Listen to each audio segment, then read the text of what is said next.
bust this right here on Bancroft.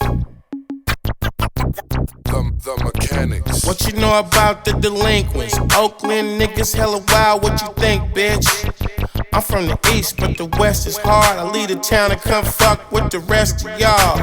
Cause anywhere I touch down in the bay, we really pimpin', nigga, we don't play. In North Richmond. What's good? This 4 racks, one half of the Mekanix. It's Kenny Tweed, the other half of the Mekanix. Y'all just landed right here in East Oakland, California, baby. Sir. We tapped in with Theorematic. I'm getting all the bitches, I got hoes galore. I know you got bitches, but I got more. If the bitch got game, I don't care. We started individually in 2 different directions, of course. This is my brother, but not my blood brother. But that's my blood brother. You feel me? I started off really on some drawing shit.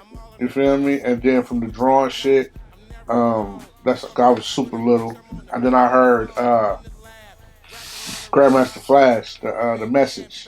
And then that sent me on this hip hop roller coaster. Like, whoa, whatever this is, I want to be a part of it. So that was really like the early stages of hip hop. I was real little, you know. So it went from drawing to DJing, wanting to DJ. You know what I'm saying? I got fascinated with the turntables and shit like that. And then from DJing to breakdancing and all the shit, you know what I'm saying? I didn't have equipment, you know what I mean? So it was like, can't be a DJ, and I couldn't do the graffiti shit because I knew I was gonna get in trouble with tearing shit up with spray cans and shit. So I started breakdancing and shit, and then from the breakdancing, it landed me in a situation with some brothers who was like all in my circle who was dancing, and they was dancing for Digital Underground.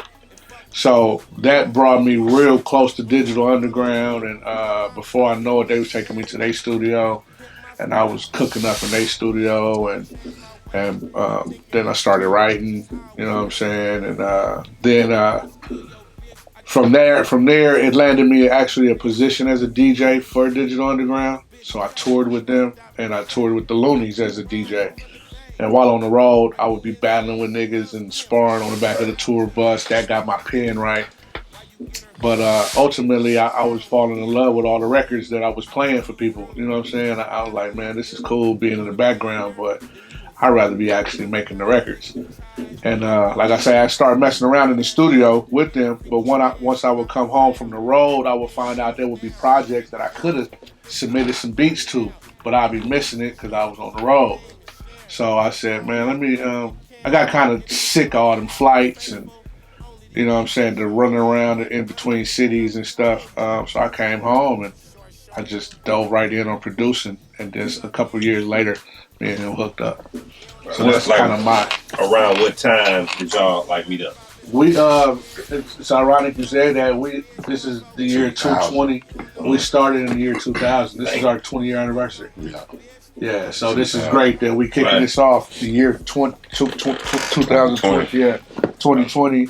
It's the year of clarity for everybody, but it's our 20-year anniversary. So the Mekanix been around for 20 years. And everything I told you was pre-Mekanix. Yeah. So what was your backstory before them? I was raised in a musical household. My pops, was a musician, and he just always had us playing instruments, pianos, drums, trumpets, and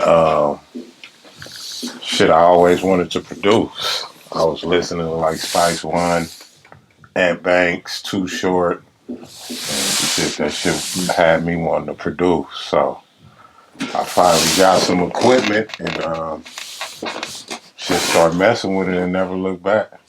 I was rapping a little bit, but my rap career don't be leaving stuff out, bro. It was short-lived. I was kind of raw, though. But I never wanted to be like, I wanted to be in the background, you know what I mean? So I really wanted to produce, so that's why I just ended up producing. Then me and bro hooked up and shit, that was it. Man, give me one of them joints where I can talk about this town shit though, man. You know what I'm talking about? So if I say something you might not understand, that may be a little bit time before your time. Like his neighborhood is super famous. It's like High Street. If you know Oakland, High Street is the equator of East Oakland. Like the middle. It's the middle of Oakland, right? So everybody come down High Street. So where he stayed was like literally everybody knows his neighborhood. Hammer. You know what I'm saying? MC Hammer stayed stayed right across the street. Yeah, so Keak Da Sneak stayed right up the street. Sports players, sports player Ricky Henderson. A lot of successful people raised in the neighborhood. And then I'm originally, before I came to Oakland, I was from like the suburbs of Chicago, shit like that. So I didn't really have a hellified presence here in California, outside of a couple places that I stayed. But because I wasn't from here, my ear was a little different. Right. Mm-hmm. So when I started producing, it stuck out like a sore thumb because all the people that was around me wasn't producing what I was producing. So it shined a light on me, and it also gave me, like I say, the digital underground, the loonies. It put me in positions where I was around platinum motherfuckers that was already selling records. You know what I'm saying? And so I had that, but I didn't have the street. And then Tweed had the street, but he didn't have the musical, the other tier, some of the tier that I had. So what we did was we combined the two, and that's what set it off. So at any given time, we'd be at his house, and you pull up, and it'd be a Benz, Range Rover, Corvette, all these cars. And people looking like, what the fuck is going on? And you have all these different rappers coming there, whether just to record or just because I'm in the neighborhood. I just had to come fuck with y'all. Yeah. And it just became the place to be. Right. It was called the Garage. Yeah. Of course, we the Mekanix. So it wasn't really hard. That's where the name came from too. Off of that, or y'all was already Mekanix? It was all kind of forming at the same time. Yeah. So it wasn't really hard to get people on our shit. He was in the middle. It was digital underground. He had ties with the Loonies. Yeah. I grew up with Keak Da Sneak and T Looney, Seidel, Drew Down, stayed right around the corner. Yeah. So we had a little fake cheat code. Yeah.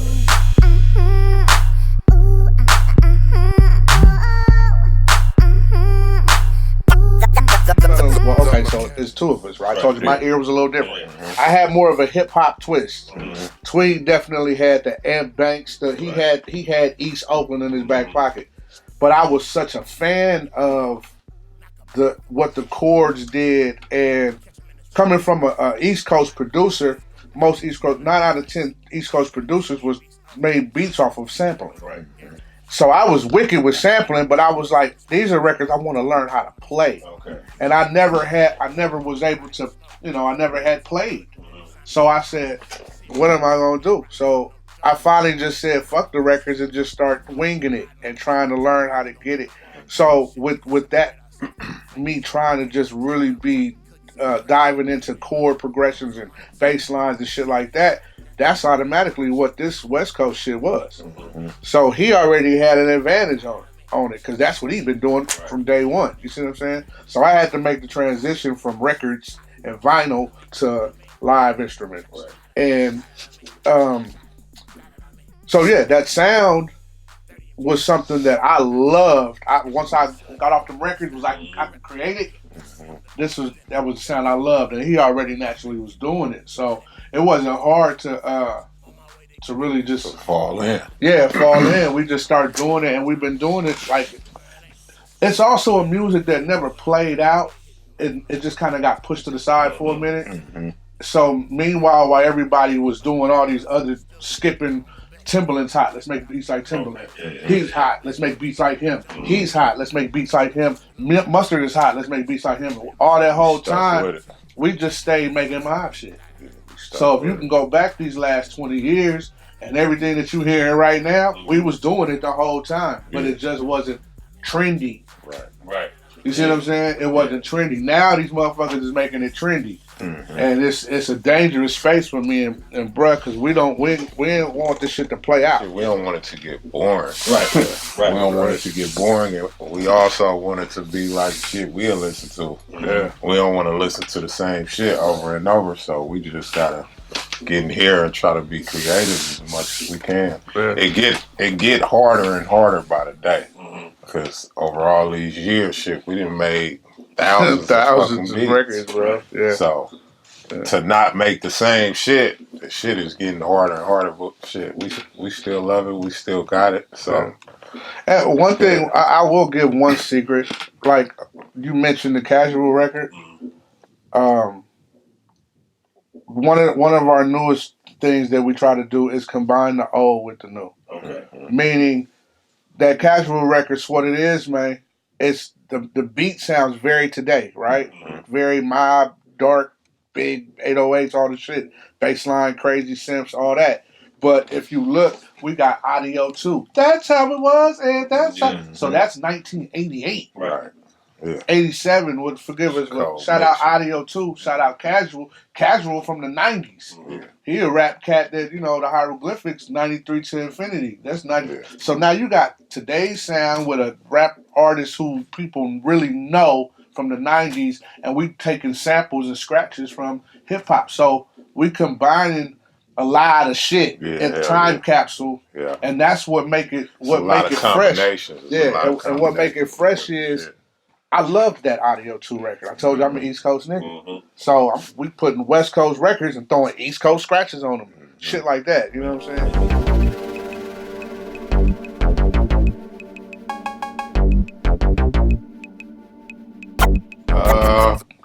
I mean, I don't think nobody know this, but nobody know. We ain't talked about none of this shit. We was supposed to we had talked with Short. We were supposed to be doing an album with him, like an EP, but for whatever reason it didn't happen. So for like 2-3 weeks we was just cooking up, just straight in that lane. Short. Like we want, if we was to do a record with, and we had a name for it that matched the sound. I ain't gonna say the name because we might use it. But it was a dope idea. It's still a super dope idea. We had a name for it that matched with that sound, like on that Bancroft. We just cooked up for like 3 weeks straight. Hella shit in that lane. And we sent Short a pack. But I mean, he never really got to it. It took him a minute to get to it, and then he hit us out of nowhere one day like he need the files. And he sent you the he sent the track. So I think we sent him like maybe 5 or 6 beats. Yeah. And like we had, like he said, we had the title. Yeah. We gave him the project. Like, this is the project. This is gonna work. Yeah. We got on the phone with Ann Banks. Banks like, let's do it. Banks involved. Green light. Yeah, green lighted it. Yeah. So, like you said, it took him a while before he got back, but he's like, he started turning in vocals to them beats. Yeah. But it didn't turn out being us making a project. Yeah. It just started being records. He still ain't released them yet. Yeah. Bancroft is the only one. And the cool thing, we named the beat that. Yeah. That was the name of the beat when we sent it to him, and he ran with it. Bancroft is a street out here in Oakland. I think that. Yeah. It runs through Oakland. Bancroft is a street out here in Oakland, so he ran with the name. That record feel like Oakland. When you talking this is he made a post on Instagram. Yeah, he said something about the shit. Yeah, it was like the name Bancroft. So I forgot. Yeah, he kind of explained it. He kind of explained it. But yeah, so shout out Too Short. We got a lot of other records that ain't came out yet with him. Can't wait for him to start releasing them. So died, nigga. Say what? 10 niggas died. Yeah, died, nigga. Died, nigga. We're working on a new Mekanix album.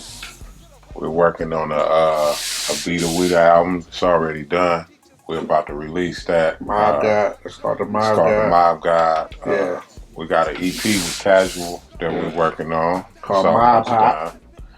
Crazy. What else we got? We're working on a new Jay Stalin album. Over 3. Over Half of the Streets Part 3. Yep. What else? We got a Richie Rich album in the can called The Grow Room. Yeah. I was just on Instagram with him last night. He played damn every record. Smoking. He back smoking like, what y'all think? So that's coming. We got an EP with Clyde Carson coming. We got the next Keak Da Sneak album. Yeah. We did his last album, Withdrawal. So if y'all ain't heard that, go get that. Go get that.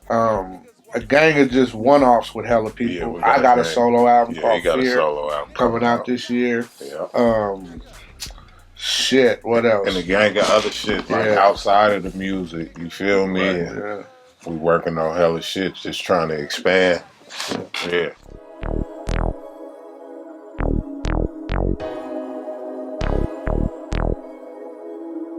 This one was different. Like the Rich album was different. They all be different. It's never really the same. Okay. The Rich album never really was the same. different. I think we cooked up everything. Like, bro, I did damn near all the hooks. Yeah, I did all of them. We was just in here cooking up the beats. Him doing the hooks. Then we'll send it to Rich. Yeah. And shit, he pretty much fucked with everything we sent him.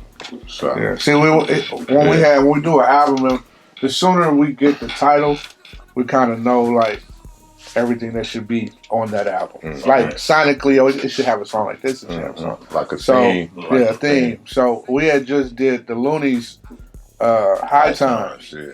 The Looney's High Times in like 2015, 2016, right? Numbskull just came home. So that album is about 75% of it is produced by us. Mm-hmm. And all the records that we did, I wrote all the hooks. The whole album's about getting high, you know what I'm saying? So I think that was an influence for Rich. When he heard how we did that, it's like, how many times can you talk about getting high on the same record? And I was able to keep doing it over and over and over and over. That's not easy. It's the same subject. But we turned around and he trusted us to do the project. And we did the same thing. We cooked up about 14, 15. I did all the hooks. And everything we sent him, he was like, oh my God, oh my God, oh my God, boom, boom, boom. So, but then unfortunately, he went to jail. Like, as soon as we completed it, he went to jail. Like a year? Yeah, he did a year. Richie Rich. Richie Rich, yeah. He did a year on some. It's crazy, too, because this is all, everything is going on with the legalization of marijuana. So he goes to jail for growing right before they legalized. So he's sitting in jail while they're saying, yeah, it's legal now. Right. But then the craziest part about that is once he comes home, he has to do the whole probation and halfway house, and which means that the one artist that you know for smoking and promoting this shit can't touch it. You know what I'm saying? Right. So that's why the album has been sitting so long. Like we wanted to drop it. He's like, man, how am I gonna do videos and I can't touch the weed? I can't be around it. I can't smoke it. I can't do it. Tripping. Yeah, so now he's everything's straight. He's off paperwork. He back smoking. He feeling himself again, and so y'all should be expecting to grow on. Yeah. I hear you, nigga. But everybody say they got handles, nigga. You got to show me. They can show you. That motherfucker clean too. Don't tell you. Yeah, it's the feeling. It's the bass. It's the bass, really. It's the bass line. Like you can just have a bass line by itself and you could hear how it sound and be like, yeah, that's Mobb shit. That's some Mobb shit. You know it.